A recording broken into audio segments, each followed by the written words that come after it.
Well, hello all my friends, welcome back or welcome to the channel. If you're joining us for the first time, welcome. My name is T of Crumpets Tea and Sewing here on YouTube as well as on Instagram.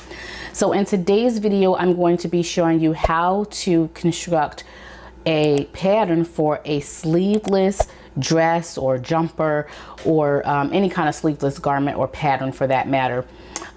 You will need to know a few things before you go into the project, and so I'll go ahead and explain to you my process of how I actually come up with a pattern for a sleeveless garment. So if you're interested in learning more, stay tuned, and hopefully this video will be for you.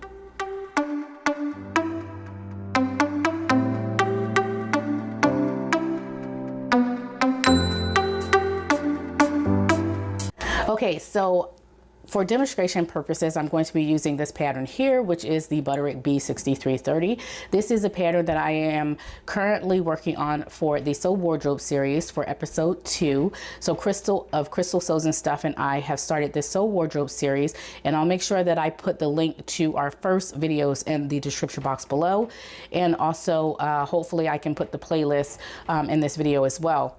So for this particular video, as I said, I'm going to be using this pattern here, and I'm going to be demonstrating it with this particular bodice of view C here. So this actually will work for view E and D as well, because it's basically the same pattern. So I will show you how easy it is to put a sleeve on a sleeveless pattern. So obviously you have to make sure that the pattern that you're working with will accommodate a sleeve. Not all patterns accommodate a sleeve. So for instance, if you have like a racer back shirt or top or some kind of bodice or something like that, it's just not going to work. You want to make sure that your garment has the front and the back has quite a bit of length in the shoulder here. So you don't want to select a pattern that has maybe half or even 3/4 of the length of your shoulder width, because it's just not going to work. It has to have quite a bit of width up there. So I am going to be demonstrating it with the Vera top, and this is by Forget Me Not Patterns. This is a beautiful pattern that I have made 3 different versions of, and it's a beautiful, not just a beautiful pattern, but the sleeves are really easy to construct. You use the flat method to construct the sleeve with this, and it's a very easy pattern as well, and it's also free. So I'll put the link to that in the description box below, so you could go over and check that out. So as you can see here, the pattern comes with a few different views. It has a no cuff view, a long cuff view, and then a short cuff view. Really, the cuffs don't really matter. You really just want to make sure that the sleeve head and the arm side are compatible with one another. So the first step that I like to do is I like to look at the bicep circumference, and not all patterns have this information, so you may need to actually measure the bicep yourself. But if it has that information, just go ahead and look at the finished measurements for the bicep circumference, because that's really important. You don't want to construct the sleeve and have the sleeve fit the armhole properly, but it does not fit your bicep. That would be horrific. So here, as you can see, for this particular top and for this sleeve, you can see that I outlined sizes 40 and 42, and you can see here I have highlighted the size 42 for the bicep, which is a 15 1/4. My biceps are 15 inches, but because this particular pattern it has quite a bit of ease and it has negative ease, and because it's designed for knits, it's just perfect. That size is just perfect for me. And so I know that a size 42 will fit my biceps, but at this point, without doing anything further, I don't know if the actual sleeve and the sleeve head will actually fit the bodice front and the bodice back of this. So I have to do more testing in order to find that out. Okay, so the first thing I need to do is I need to take measurements of the front and the back armhole of the bodice front and back of the pattern. just to get an idea of how long the front is and how long the back is. We're just going to go ahead and turn this pattern over. And for this particular pattern, it has the finished measurements listed on the front. So a large is a 43 inches for the bust. And that's basically where I want it to be. I want it to be loose, not baggy. I want it to be a really nice, close fitting, but not form fitting or not very loose fitting dress. So just how she's wearing it here is perfect. So I went ahead, did my test, and I happen to know that a large is what I need. So now that I know that I'm going to be using the large for the bodice front and the back, I could go ahead and I can measure the front of the armhole here. So you just go ahead and take your measuring tape and you just go around the armhole here, following the curve, and just go ahead and take that measurement here. So for this particular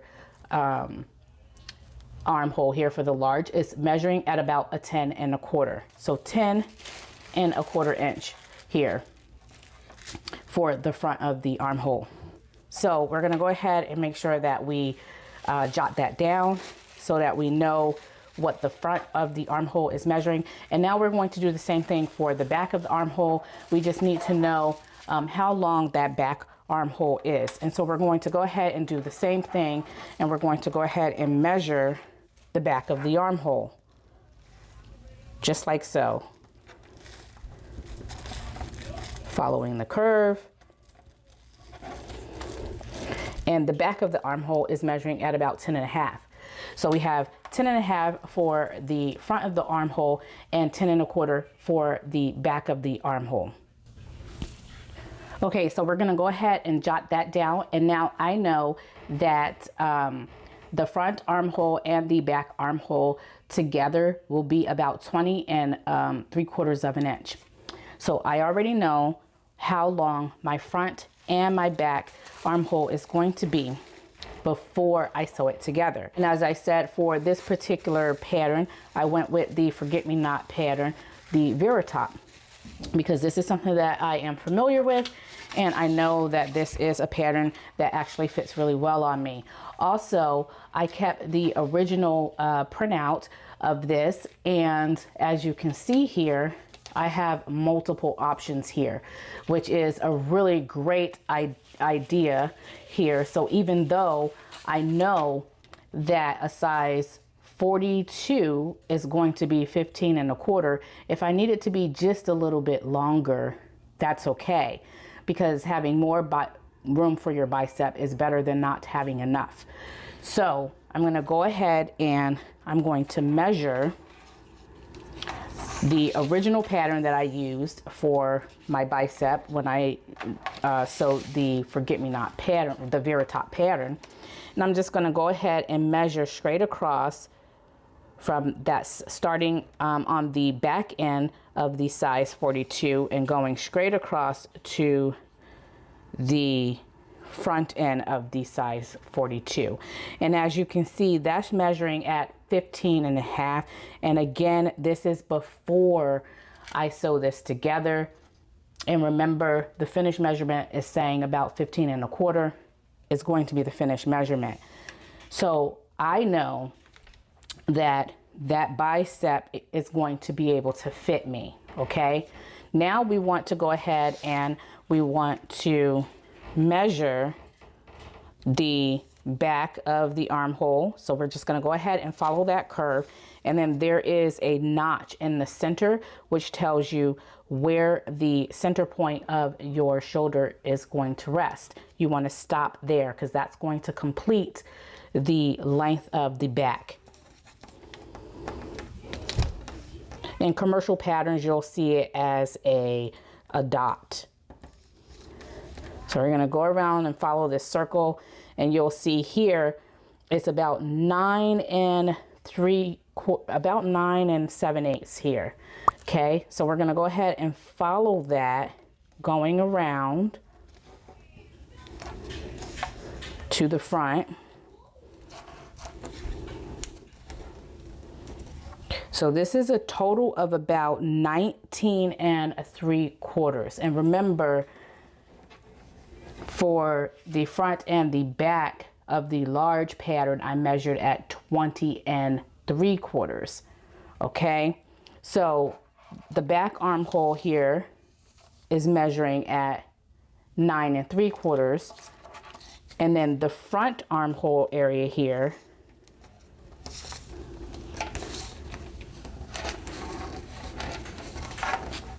the front is measuring at about 10 inches. So we need to add, for the front, we need to add about a half an inch for the front. And then we need to add about 1/4 of an inch to the back in order to make, in order to get the front and the back the same length as the front and the back on the bodice front and back pattern pieces.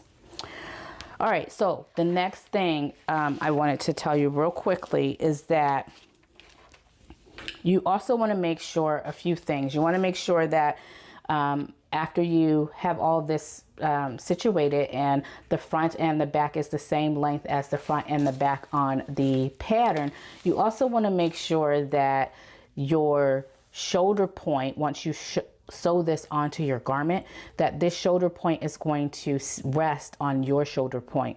You also want to make sure that the seam line for the armhole, especially at the sleeve head area, that rests right at or near your shoulder bone. So you don't want that to hang over unless you're looking for a drop shoulder style, and you don't want that to come too much in as well. You don't want that to rest on the inner part of your shoulder width as well. So those are a couple of things to keep in mind. So I'm going to go ahead and show you real quickly how I did this and how I attached this particular pattern to the sleeve or to the bodice of this particular pattern here. Now I want to talk a little bit about the length of the sleeve. The length of the sleeve really depends on you and what you want to go for, like what kind of style you want to go for. But just keep in mind that if you use this pattern from Forget Me Not Patterns, this Vera top actually has a bell sleeve and also a balloon sleeve, and so it was designed to have that kind of effect for it. And because of that, I did not really want to have a balloon sleeve because I knew that I was going to be wearing a jacket over top of this, and I didn't want to wrestle with the balloon sleeve trying to fit it underneath my jacket. And so I just made a really short cap sleeve, and as you can see, I actually followed the curve of that sleeve. And I measured about 2 inches from the underarm, and I measured down about 2 inches. In hindsight, I feel like instead of making that curve, I would just actually square that off. But by all means, you can have a little bit of a curve as well. It's just, I think it would look a little bit better if it was just squared off. And so after I went ahead and cut out all my pattern pieces, I went ahead and I stitched the side seams together. So I stitched the underarm seams together, and I went ahead and stitched that at a 5/8 inch seam allowance.